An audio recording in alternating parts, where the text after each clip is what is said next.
guys, magluluto tayo ngayon ng isdang sibas. Ayan, yung parang tilapia siya na, pero mahaba lang siya guys.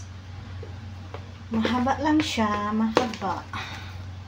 Ayan, nagsisipods na naman tayo.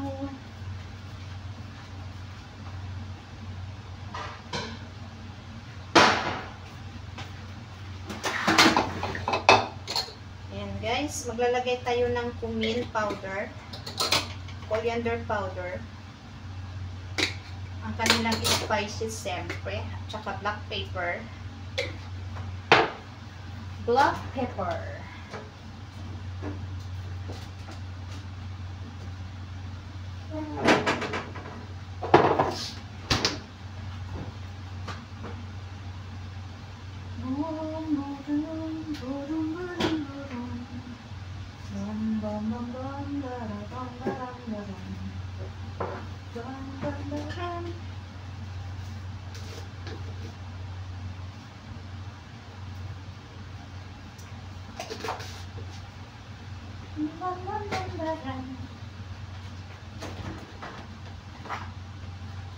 Ayan guys, separate natin muna yan. Ayan, ito yung ating kamon, coriander powder, and then black pepper, salt, and then meron tayong magic seasoning. Ayan, para talaga ito guys sa isda. Lagyan natin para malasa. And then maglagay din tayo ng olive oil. Ayan, meron tayong olive oil. And then meron tayong, ito yung tinatawag nila guys na yung kulay pula na ano, yung pampakulay nila guys sa food. Maglagay lang tayo dun. Binabad ko na siya sa water na mainit para lumabas ang kanyang, yung parang ano siya, flour yata to siya, pero ewan ko. Zafaran yung tawag dito sa Saudi. Zafaran. Zafaran. Zafaran.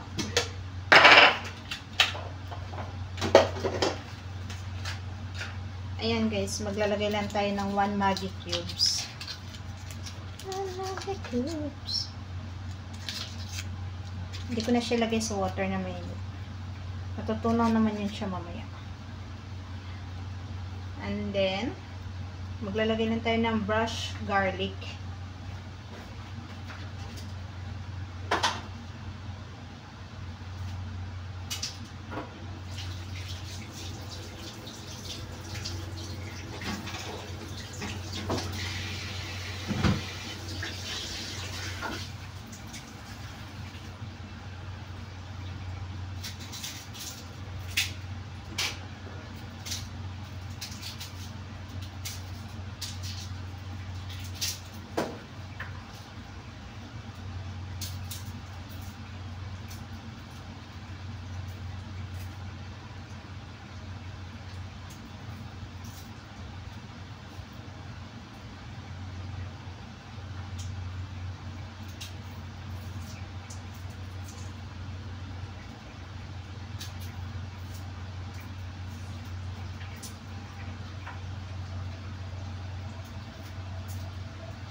Ayan na guys, ang ating garlic.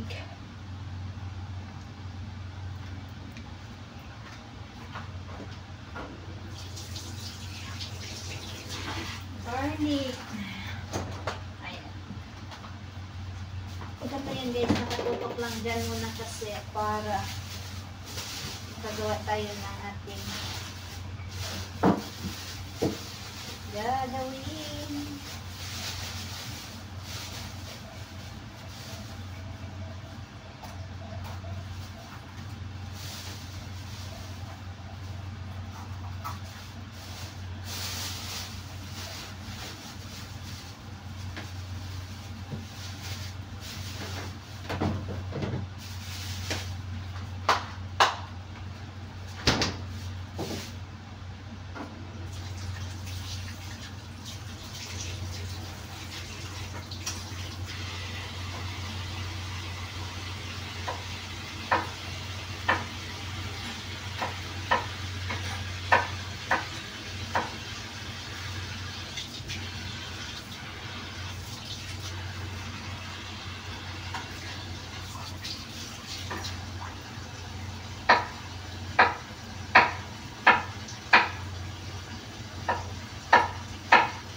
ayan guys, meron tayong available na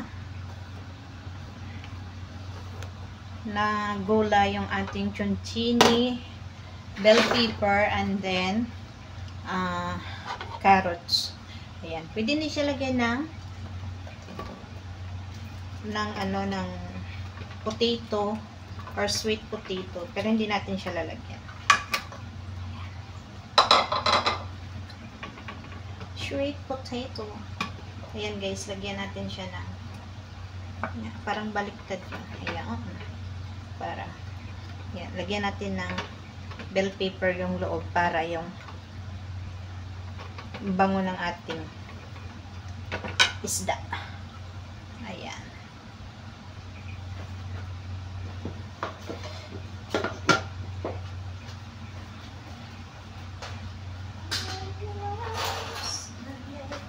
Ayan pala guys, ito yung ating isda, ilalagay natin sa oven.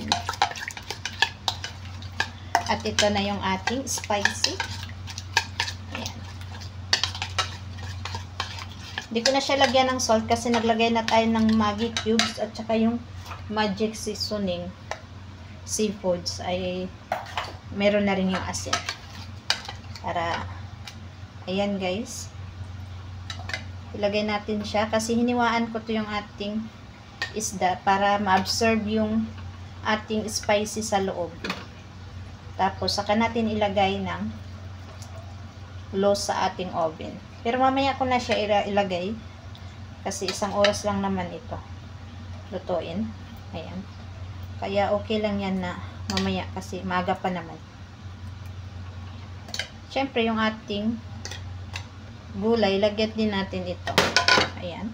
Pabalik ta rin natin siya. Oh my gosh. Sarap. Favorite nila din itong yung isda eh.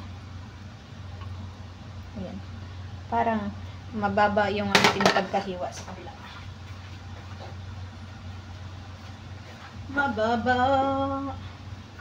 Ayan. Kasi para ma-absorb guys yung ating spicy paloob sa katawan ng ating isda. Kaya kailangan nating laliman. O, diba? Di ba guys, may pang-premier na tayo. Ayan.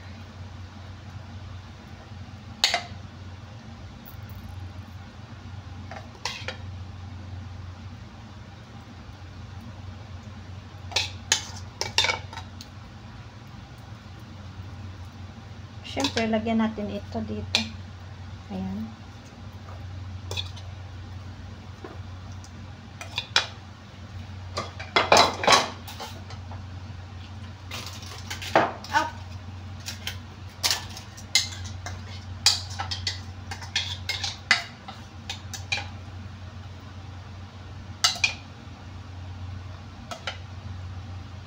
Ayan guys, pwede nyo siya lagyan ng ginger, yung dahon. Pero pagluto na siya guys, bago nyo tinanggal na natin sa oven, mainit-init pa. Lagyan natin siya ng leaves ng ginger or spinach. Ginger yung tawag dito eh. Bala kayo dyan mag-intindi. Ang tawag dito sa Saudi, ginger. Pero pag ano yata yan, spinach. Ah, diba? Oh, diba?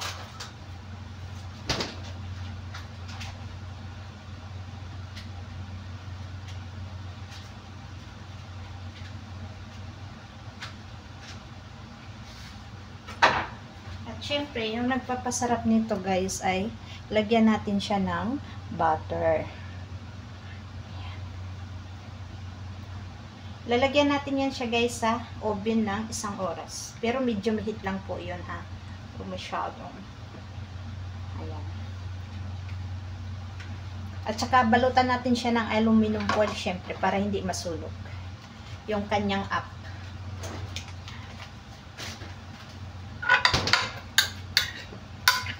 And syempre guys, mikos-mikos natin yung ating vegetable para ma-absorb din yung lasa ng ating spicy.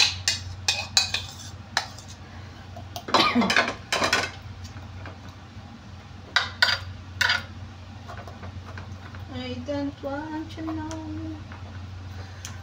Yay. Sarap. Yummy. Yummy sarap. Ayan. O, diba guys? May ulam na sila. Request pa more. Request pa more. Ayan. Pero hindi ko siya lalagyan ng ginger kasi wala naman yung amo kong lalaki. Pag nandito yung amo kong lalaki, nilalagyan ko siya para hindi na ako gagawa ng salad. Para yung ginger na lang ang kanyang kakainin, tatanggalin sa isda. Huwag isabay guys yung ginger na fresh. Huwag isabay sa paglagay sa oven kasi maano yun eh, masisira. Kailangan lang ng nakaganyan siya.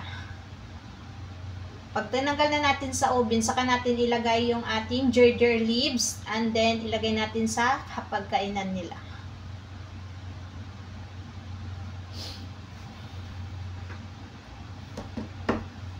Ayan guys, thank you for watching. Ayan.